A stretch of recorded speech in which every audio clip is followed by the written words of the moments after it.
Hello everyone, Justin with Deep Dive Stocks here, and today the big news is I got the microphone working. I didn't have the right plug. The Mac doesn't do the USBs, and so that's why my voice was bad. But now we have the adapter, and things are going well. So yeah, the week ended as they usually do, and so let's go ahead and look at what happened throughout the week. We can spend maybe a little bit more time on today's video since it's Friday. No one's in a hurry. So we have ES futures here on the 15, and again, this is with LDPM, LDPS. LDPM is the same as it's been. LDPS is the same as it's been, balanced. We're on the 15-minute here, and let's go from yesterday.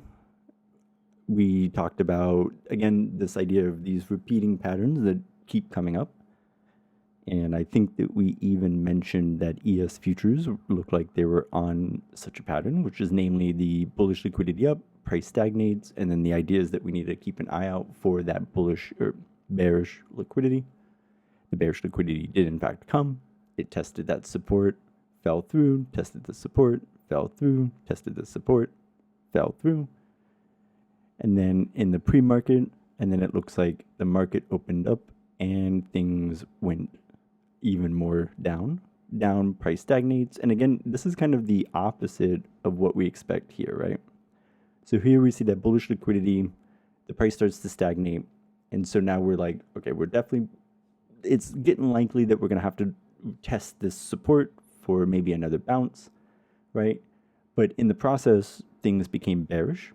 And so now we are definitely much more confident that the support is going to be tested and fail, tested and fail, tested and fail for as long as the LDPS is bearish. And here we see a very similar thing where the price drops, but now the price is stagnating.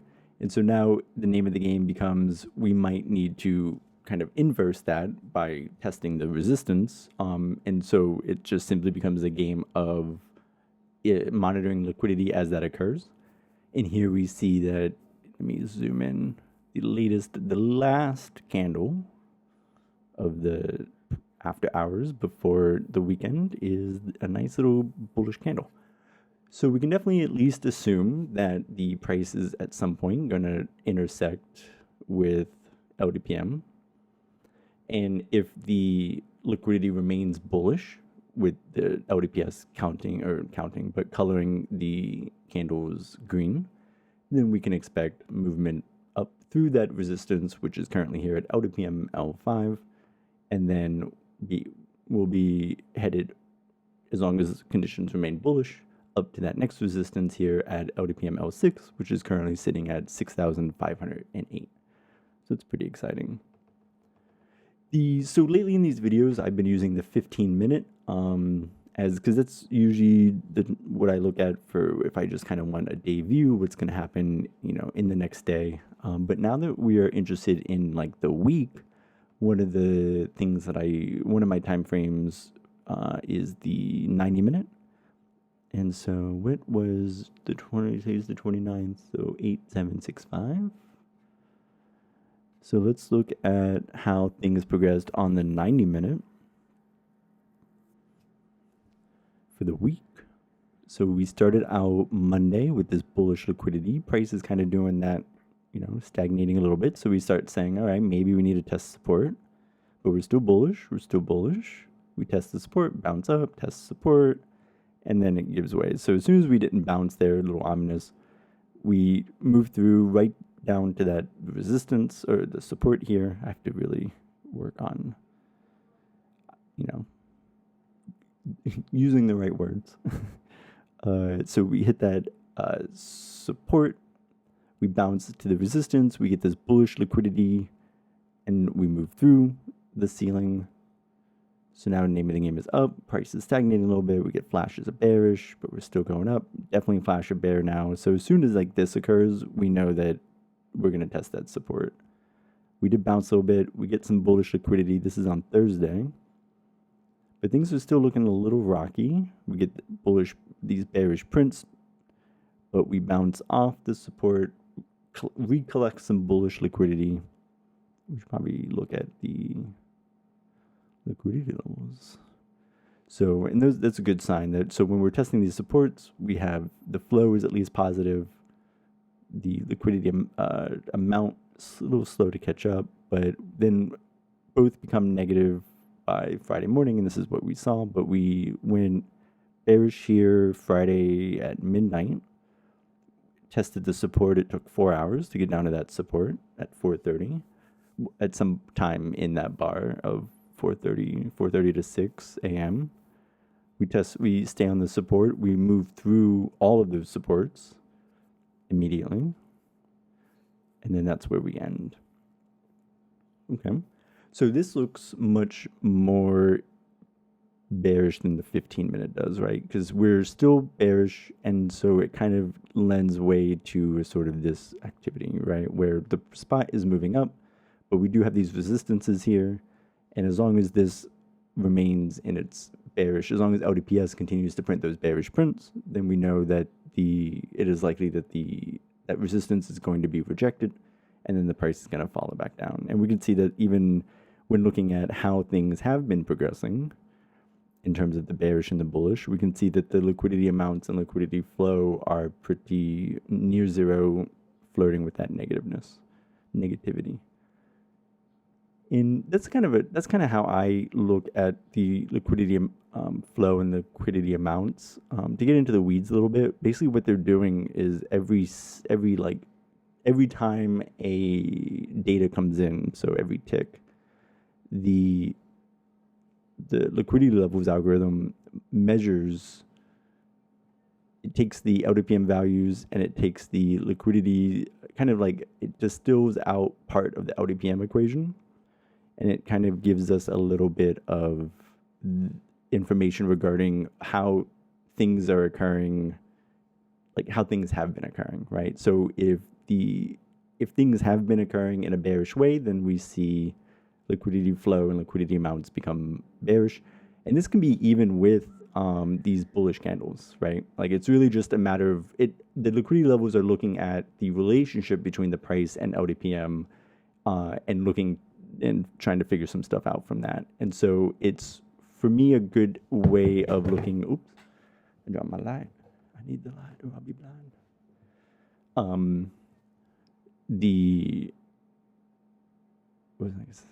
lost my train of thought. But it tells us how things have been occurring, like what the relationship between LDPM and the spot has been over some, as we can see it. So when things are predominantly bullish, even when, if we have like these candles that are messy and mixed, but we look at the liquidity levels and we kind of say, okay, but what is the actual sort of numeric relationship between these changes in liquidity, with LDPS changing how spot relates to the current LDPM levels, and then what does that all kind of like distill down into? Like, is it bullish? Is it bearish? And that's what the liquidity levels are really helpful with, because essentially they are telling us that as long as these values are positive, then even when things become turbulent, we should ultimately resolve on the upside. It's like that extra level of kind of assurance, or just another way of looking at the data in a much more what's the word, like as it goes. It's a running collection of the data. And so we see here that the turbulence, it siphoned all the bullish liquidity out. And so if we had like a good reserve of bullish liquidity like we did here when we were testing this resistance or the support, then you go, okay, things have definitely been bullish. This might be a little bit of a fluke. We might be testing this support, and it may be sufficient because we don't see these stark liquidity drop-offs like we do sort of here. And then now we start seeing that the volatility increases, the price variance is increasing, and those are all things that follow from having a poor liquidity environment. And so along with the liquidity drastically decreasing in amount, which tells us that future volatility might be, significantly higher, the amounts are, crashing towards negative land, while LDPS is itself also negative. So in the 90 minutes, when you're looking out, for the next like few days, this is definitely a bit of a bearish print. So that's how that went. So let's go now to Bitcoin. Look at the 15 again, see what happened today. So today's the 29th. It's exciting. I guess we start at 20. Let's go like, so we're going to watch the whole shindig. So we have this bullish broke through support. Price is now stagnating. We do have bullish liquidity and bullish flows, so that's somewhat optimistic. Looks like, so we do tap the support, we do that nice little bounce, and then we do have that flash of bearishness. And it's really one of those things that you just don't want to see. Think of it like, I don't know, like, you just one crack is sufficient, right? You really don't want to see these, bearish candles start to pop up when things are overall bullish. Well, actually here we can see ever since that start, like that bearish candle drained that bullish liquidity quite substantially while testing the support, right? So in combination, we see this bullish liquidity that is failing to appreciate the price, and then we test support, and then LDPS, as its monitoring situation, says this candle has the characteristics of the start of downside. And then we look at the liquidity amount and liquidity flow to ask ourselves, okay, well, what is the current environment? Where are we finding this, maybe one-off bearish candle? Are we finding it in a very robustly bullish environment, or are we finding it in not too much of a bullish environment? And we can see that it was decently bullish. And then as soon as that pink candle, the bearish candle came through, we see that bullish liquidity drained significantly. So now things are tentatively uncertain. We crossed below that LDPM, and we even attempted to, have a bullish cross. We were rejected. We were rejected again here at like 12:15 on Thursday. And then, whereas here we went up and we maintained that bullish liquidity, so we know we're likely going to test that resistance again. Here, very quickly, we turned just to bearish prints. So now we know that the likely outcome is going to be to move down to that support. And we did, that took how long? That was 12:45 to 15:30, so about 3 hours, if I'm doing that math right. And then we get even more bearish. We're testing that support. Things become briefly bullish, but insufficiently so. We get bearish again. So we know we're going to test that support. We fall through the support. We are getting a little more bullish as we approach, and we get little, but that's a lot there, huh? So we're predominantly in a bearish environment. We see that through liquidity flow and liquidity amount. We very briefly tried a bullish run. We jammed through this ceiling, this LDPM L5, quickly rejected, but still bullish. So, okay, we're going to test again, and then rejected, test again, rejected, and then we fall to support. And then the next candle turns red and falls through that support. Price falls, stagnates a little. We can see the liquidity environment is becoming a little bit, less bearish, but still bearish as it approaches zero. But remember, as it approaches zero, we also now need to keep an eye out for an increase in volatility. If our liquidity is low, then our volatility is going to be high. So we see these two green candles. So we know we're going to probably, exit the short as soon as that bullish liquidity starts to poke through. We know we're going to hit that next support here, or resistance, LDPM L5 again at 108,000. We get rejected, so then we fall, and as long as we're falling, but we think we're going to move back up. And again, the rejection is largely, this is what I like the liquidity levels for. It helps you discern if these candles are really being spurred by a true change in the liquidity regime, or if this is sort of some sort of force walking in and slamming the gas and kind of making the data look bullish, but in a way that isn't congruent with sort of that, and how the market momentum or market inertia has been moving things. And this is the, I don't want to get into it too much here, but that's sort of what we can filter out or filter for when we look at the different sensitivity modes with LDPS. If we go and make things super aggressive, we can see that the indications for bullish runs typically start much sooner, and they typically end at the same as the balanced, right? So the aggressive algorithm is much more, it wants to kind of switch and to kind of get those early starts, early runs, but it's also aggressive in the other way, where it'll sort of turn itself off very quickly if needed. Whereas you have the diamond setting, which is designed, the algorithm is essentially designed to never be convinced that a change is occurring unless it is a substantial change. So the diamond LDPS is much more, I don't change my mind until I'm 100% certain. And so we can see that from this view, the LDPS started becoming convinced of bearishness on that Thursday at like 12:15, and it's maintained that entire outlook this whole time. Now, the balanced, and the reason why balanced is the default, is it really, balanced is trying to, just find that line between being overly aggressive with being convinced that like a liquidity change has occurred, a true liquidity change, and not wanting to change so much that you get all of these false flags. And so that's where the balanced. And I like balanced just because I think it's a fair view. I think it's a good place to start.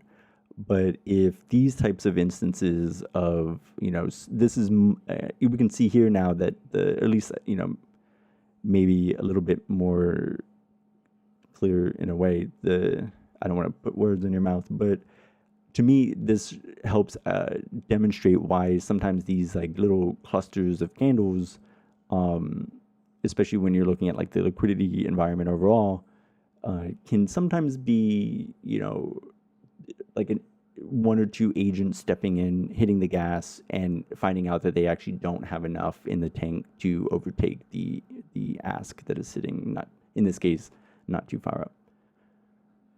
So we oops. So we go,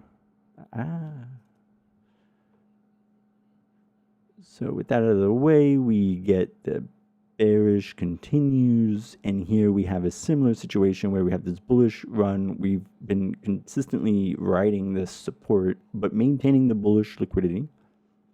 And we see that even in all of this sort of nonsense, the liquidity amount has become positive, and liquidity flow is trending in that direction as well.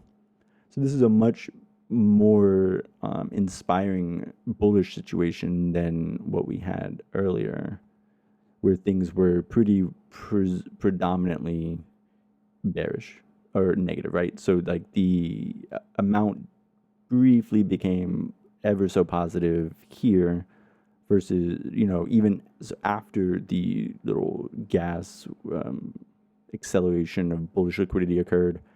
But here we're doing this already in an environment that has this precedence of bullish moves under the surface. So a little bit more of a optimistic view.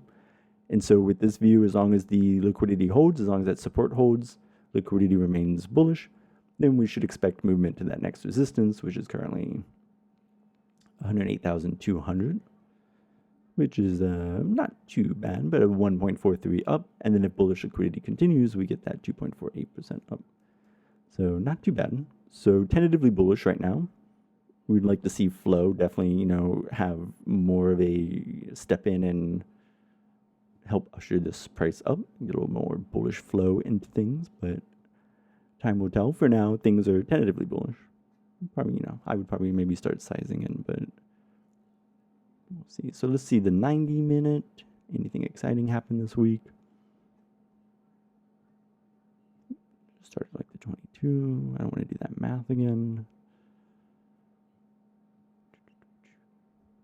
So we kind of looking at what's been happening. So we have this bearish liquidity, and we seem to have these few step-in moments of bullish liquidity pushing up to that resistance only to be rejected. And so here we see a similar situation. The name of the game for us is going to be, so these were bullish with bullish liquidity environment. This was a little bit of a mixed one because the amount was positive, but the flow was negative. And so here we have both negative. So per the data, this should be a relatively short-lived move, but we still need to respect LDPS and expect movement to the next resistance, which is at LDPML7, which occurs. So we get this bullish, we move above bullish, bullish, bullish. We do get this, it looks like maybe someone tried to push the price down. We get a sudden insurgence of this bearish liquidity. And then we get the introduction of a large candle directly up to that resistance with bullish liquidity. But it falls through, but we're still bullish overall, but now we're not. So we hit that we hit the support, we fall through. This bearish is the liquidity environment, but we stagnate, we attempt, we fail, we're now attempting again, we cross over, but now we're just hugging support. Liquidity environment is now bullish, so now it looks slightly more likely that we're going to go up, but then we don't.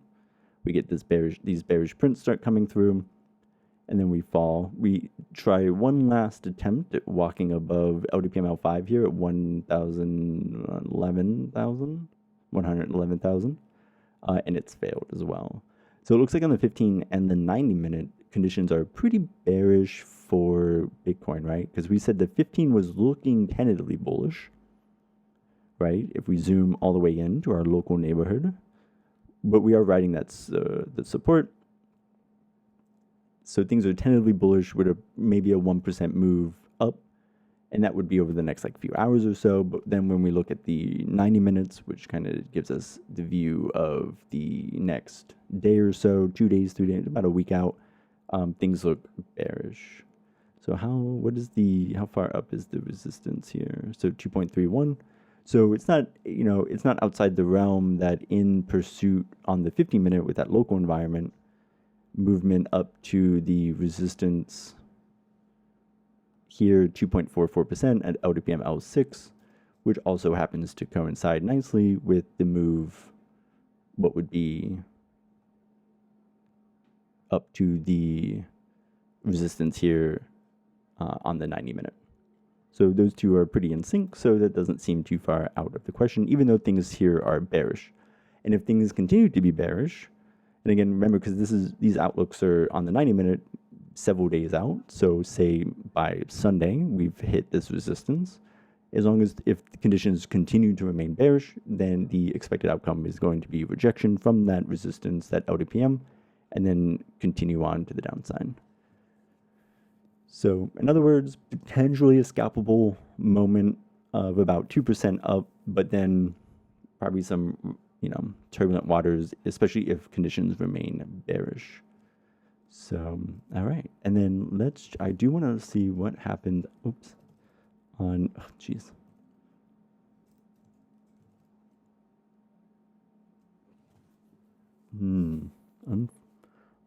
90-minute? What's the daily? Oh no, who could have guessed?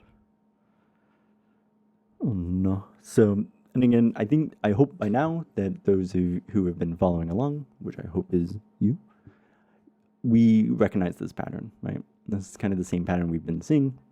We had this bullish liquidity, price starts to stagnate, and then even on NVIDIA, we didn't have to wait much longer to, because then we're like, okay, we might have to test the support and, aim for another bounce.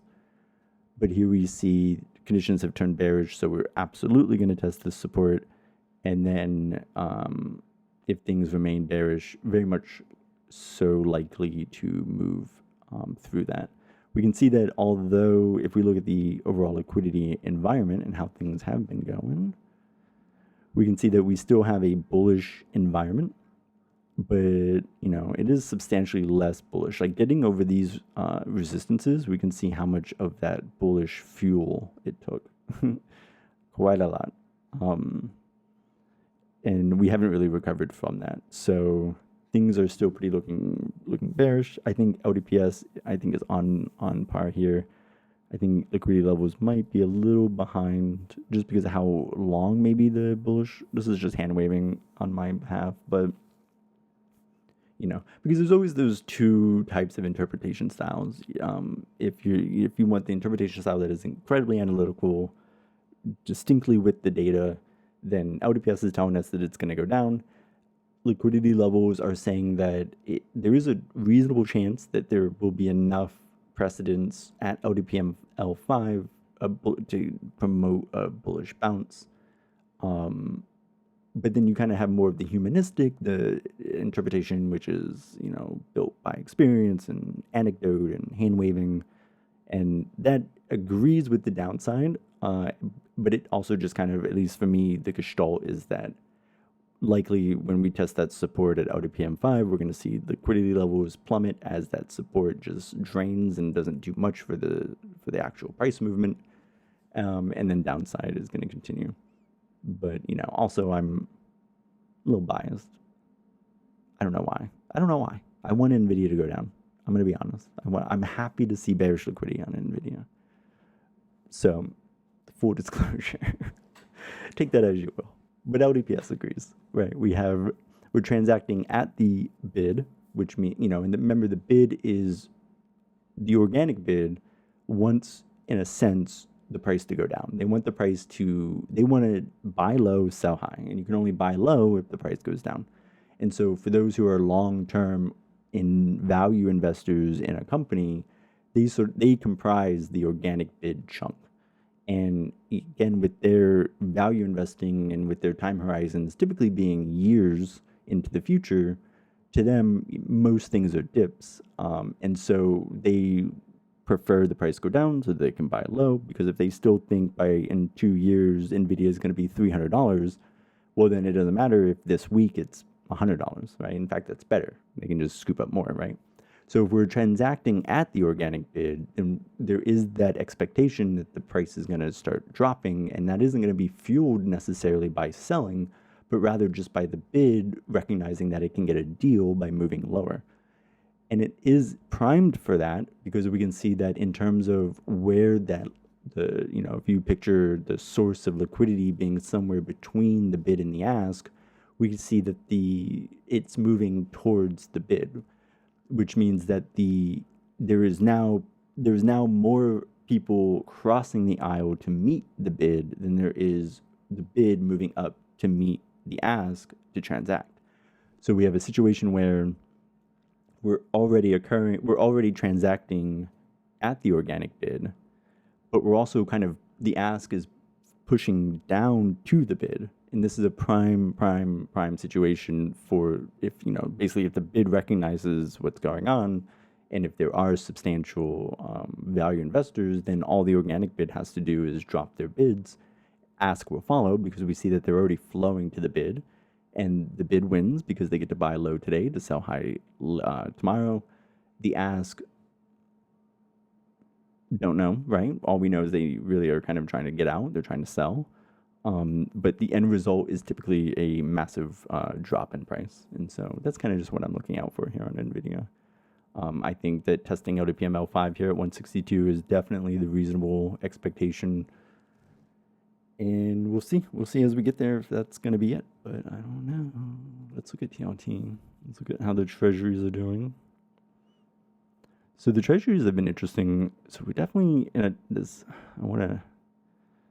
we've had this bullish liquidity for quite a while, and we've rejected several times. We bounced, we made it through, we rejected, bounced. And so if I was a man built just on patterns, like a autocomplete machine, I might anticipate another bounce here. But having actual sentience and intelligence, I also actually agree that that's what's going to happen. Just because LDPS is maintaining its bullish stance, it would be ideal that the liquidity environment was becoming more bullish, it seems that these repeated support tests have drained liquidity, this bullish liquidity, quite substantially. So that does give some concern that eventually it will not find that support. That liquidity is the liquidity in the tank is not becoming as supportive as it was. But this has been, I just have been watching TLT because it's been a while. This is the daily, so we're looking at 6. That's what, a lot of months ago. The conditions turned bullish, and we've been confined even still in this LDPM channel. And it looks like LDPM L7 has been like the chief support, while LDPM L6 has been the chief resistance. And so just keeping an eye on these two, especially as it looks like the LDPM L5 is out here doing something. Maybe we don't need to know what it's doing. It's doing its own thing, but definitely we can see that LDPM L7 has definitely been the support, while L6 has been the resistance. So definitely looks like an incoming support test. We are getting a little bit of bullish flow, but with the liquidity amount being so low, like we said, that kind of begets some future volatility. So incoming support test plus anticipated increased volatility is never ideal when one is expected. When one overall the environment, my expectation is bullish. So, but if the data change, so will my outlook. But as long as things are bullish, as long as things remain green, then that's the name of the game. If conditions continue like this, it's one of this. Calendar spreads are always those things that you notice after the fact, but this does look like a prime setup for a calendar spread, or even a, I guess calendar. I don't know what the options environments looks like there, right? But you can effectively, if we picture a calendar spread like this, so as the calendar spread comes to expiry, the closer that the spot is to the two strike prices, the more your payout. So this would have been a pretty nice calendar spread. You could even do like a short iron condor, which looks more like this. So as long as you're within this zone, you get max payout. But if you deviate a little too much, so like here, we would have had a little bit of a loss if the price had gone down here. But as long as the price stays within the flat part of the short iron condor, you profit full. And we won't get too much into the details of the options plays, but when noticing that a price is confined within 2 LDPM levels can be relatively useful at times. This is the daily though, so let's see 144. It's another one. So 90 is my short time frame for the weekly, and then 144 is my higher one. But it's like 144 is kind of like the monthly view, but so we had bullish, bearish, and then so almost as soon as this pattern solidified, that would have been a decent calendar spread / iron condor, depending on if you think volatility is going to go up or go down. Here though, on the 144, surprisingly, we actually already see this. We've seen the introduction of this bearish liquidity before, but the last time this was with a bullish precedence, a bullish environment. Now we're seeing the introduction of these 2 bearish candles, these last 288 minutes, which have changed that, right? So now the liquidity environment is pretty bearish. So then if we move all the way back up to the daily, we said that we're definitely going to test this support. And so we're just going to have to keep an eye out for, as that is being tested, if that bearish liquidity, rises up to the level of the daily. If not, then it might be locally confined to the 144 minute, which is again, the next week or two, maybe up to the month. But the daily, when it becomes bearish, you got to think we became bearish the last time here at June 1st, and then it dropped. So it had a low that was 22 days later, and then it didn't turn bullish again until about a month and 12 days later. I'm not going to actually do that math, but you can do the math. 0501 to 06012. So the daily, when things turn bearish, you are looking at like the next month or two, and I even think that this is a relatively rapid conversion, but So, all right, so tentatively bearish, turbulent bearish-ish on TLT, but presuming that that lower order bearish liquidity doesn't quite make it up to the daily, then expectation is to really just test LDPM L7 here, and hopefully come out the better for it. But so, all right, let's do one last one. We can do, let's just Ethereum. So this is already, I hope you recognize the pattern, but this is the healthy one, right? So this is Ethereum on the daily. We had that nice bullish move. We've already tested support once. Price stagnates a little bit. So we're like, okay, we might need to test support for that extra bullish bounce. And we're doing it in quite this really nice bullish environment. So on the daily, it looks like the view is bullish with potential testing of 4,130-ish as the support is needed. But then ultimately, especially if the LDPS remains bullish and the liquidity levels also remain bullish, and thereby telling us that the precedence of, you know, the sum of the behavior relationship between spot, LDPM, LDPS, and all the distances between them all is bullish, then that again gives us credence, if that's the right word, that things will go up. So that's the daily. What about well, let's first see what happened today. Okay, so test that support. I guess we can go ahead and look. So we test the support, we fail, or that's not it. We test the resistance.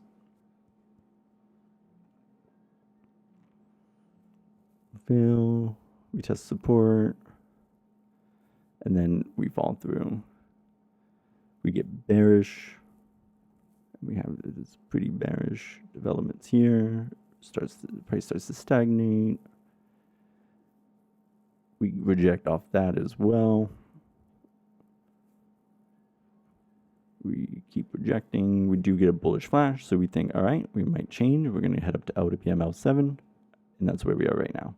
It looks like we're still headed there, but it already looks like that LDPM L7 resistance is causing a little bit of a resistance, as it were. Things are near zero in terms of actual liquidity, so volatility looks to be pretty high, incoming volatility. But things are flowing bullish. We have the flow rate has done quite the substantial move from negative territory to positive as the price has been working its way up to LDPM L7. So this is a pretty, you know, almost like an explosively bullish look to Ethereum. The 90-minute is a little not as promising, but we do see some signs of the price stagnating. You know, this is a bearish regime, so there is some chance of moving up to that LDPM L5 resistance, and then again monitoring if the bullish liquidity returns, and if not, if it's bearish, then expect resistance, or you know, expect that resistance to manifest with a rejection. And so that is that's currently appears to be the most likely scenario for the weekend ahead. So yeah, so it looks like the crypto, so I guess in a lot of things actually kind of look pretty bearish throughout, right? Like SPX, like sparks of bullishness, but 90-minute, what about the daily? Yeah, we still have that bearish liquidity up on SPX for the daily. We're in like this weak bullish environment, and we can see, what I mean by weak is I just mean if we look at like what liquidity environments have been before. So the last peak was 82 for SPX. The last low was negative 253. Looks like in 2024 we hovered mostly at like 42 for a while, and we're currently at 11 for flow and 1 for amount. So very, very sparse liquidity noted on SPX, and we're printing these bearish candles. So this on the daily is a pretty bearish expectation. Like definitely expect, and again, it's all just where's the next level, what is liquidity, that is the that's the expectation. So liquidity is bearish. The next support is at 6,390 for LDPM L7. So we're likely going to test that. And if conditions continue, then we should prepare for the next leg down. I guess flow is kind of, increasing somewhat, but we'll have to wait and see. It looks like there's a lot of stuff coming up. Personal income, ISM manufacturing on September 2nd, September 3rd, JOLTS job openings, September 4th, ISM services PMI. So I guess there's a lot of, so we already, liquidity is low. So that's the data telling us future volatility. And we do have quite a stacked week, it looks like, ahead of us. And things are already looking bearish. Looks like Trump's reciprocal tariffs are illegal.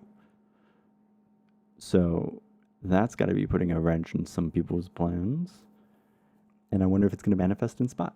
So, all right, guys, that is the weekend after hours market dive. I hope the audio is better. If the setup is nicer, let me know. Sorry, everything around me drops all the time. And yeah, so I hope this helps as we incorporate more LDPM, LDPS, and liquidity levels into looking at the market. The next few videos, I think on the weekend, I'll try to do longer form videos that are maybe, a little bit more educational oriented. And then that way during the week, I can do more just after hours markets, and whatnot.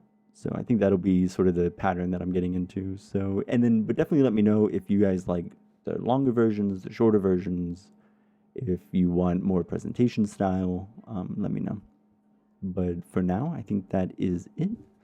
Let's check out when before we go, as I do my outro, right? We'll look at Bitcoin on the 3 minute. So nice little bullish on the 3 minute. Exciting.